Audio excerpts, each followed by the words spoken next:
really strong between you, Iggy, John, and Colin. So how promising is that going into a team like Maryland where you know you're going to have to go up against a lot of big bodies? They got some dangerous bigs that we got to take care of, but like I told, right now we're not really going to worry about that, but when that does come, we're just going to play big and powerful like we did today.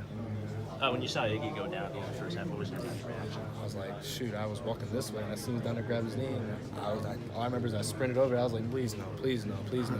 And he said he's all right. He probably just tweaked it, but probably bumped knees with someone or fell on it. He'd be all right. Yeah, Obviously, you see he was playing. He had 4-3, so he was playing very well after that. Yeah, good. Isaiah, how important was using the pick and pop game today? Like, what did you see from you guys just go out that so much? Usually we practice, we watch under the basket, see if there's a man there. So we don't want to put our big man in a situation where he's either got to shoot. We want to put him in a position where he has to shoot it. Now skip that. We have to put him in a position where he has to shoot it no matter what, because we don't want him to make a decision if someone's on the basket coming out to him to close him out. It's gonna mess up a big man because they just don't practice that. But it was huge. I don't remember us emphasizing really popping because we thought they were gonna switch every screen. We noticed they weren't switching. John, the captain he is, popped right up through the first play. Isaiah, double-double in your first start of the year. Where's your confidence level at right now? Always going to be through the roof. I had the same confidence I did even when I was coming off as a sixth man. It's kind of like nothing changed besides all that pregame stuff. That was the only thing that changed for me. But I felt really natural being out there. Almost Iggy and you kind of had a quiet 20 with Teskey. Quiet. That's He's what never quiet with him, but yeah. For him, with Teskey kind of overshadowing him. I think it was Teskey and Colin, his roommate, coming off the bench, making big plays and just playing really well. And people don't credit Iggy sometimes. Iggy plays really good basketball. We need a guy who can get downhill like that, draw fouls, get the best players in foul trouble. Like that's what Iggy's job is to do. He's playing tremendous on defense. A lot of people don't talk about his defense, but he's really learning and knowing where he's supposed to be at. Where is his progression at from the start of the year as a freshman? Defense. He struggled. Let's see, off the ball. On the ball, he was all right. He moved his feet, and then off the ball, it was just kind of hard, especially as a freshman in college level with these principles at Michigan. He just had to learn when to switch out, when to not switch out. He should be talking all the time. He's talking a lot more than I've ever heard. He's yelling, switch, switch, switch to me, and I'm like, wow, you caught that before I did. So he's obviously progressing the right way. Isaiah, did you maybe surprise yourself being without Charles and winning in such fashion you guys did today? No, no disrespect to Charles, but he kind of tells us next man up mentality. So if a man goes down, we're gonna pick our brother up. So that was the quote that Charles told me.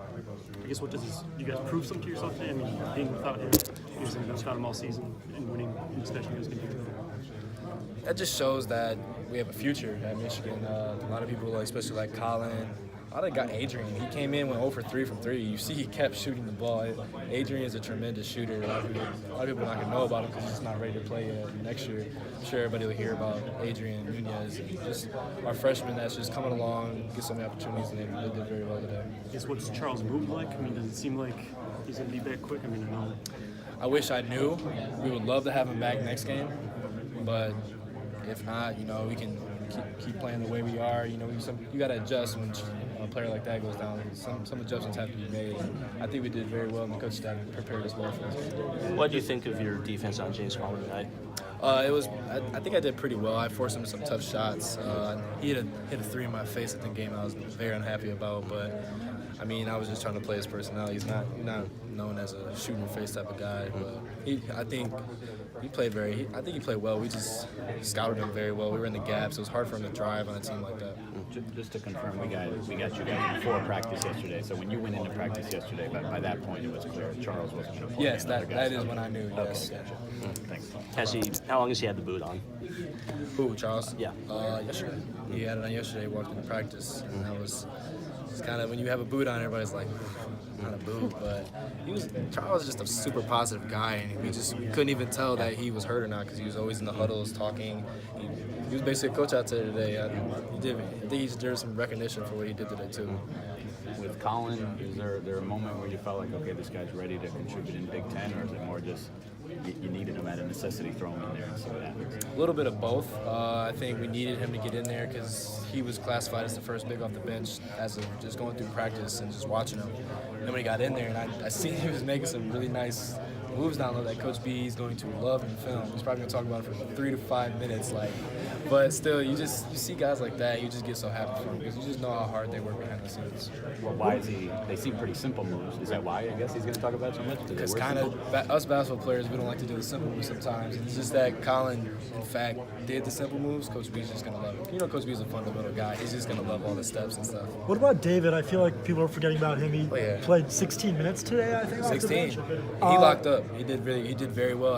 His emphasis is locking people down. He loves that one-on-one matchup. He prefers to ice up before having to help someone. So that's just Dave's gritty mentality, and he kind of reminds me of our point guard right now. They're kind of similar in those kind of ways. That's what I was going to say. Did he learn that from Xavier? For sure. He got here and he just said, I learned so much from you. Xavier. Like he was telling me, I learned so much from Xavier, just how he made me love defense when I got here. You got the head of the snake, Xavier like that. Everybody's going to want to play defense, so you're going to hear him.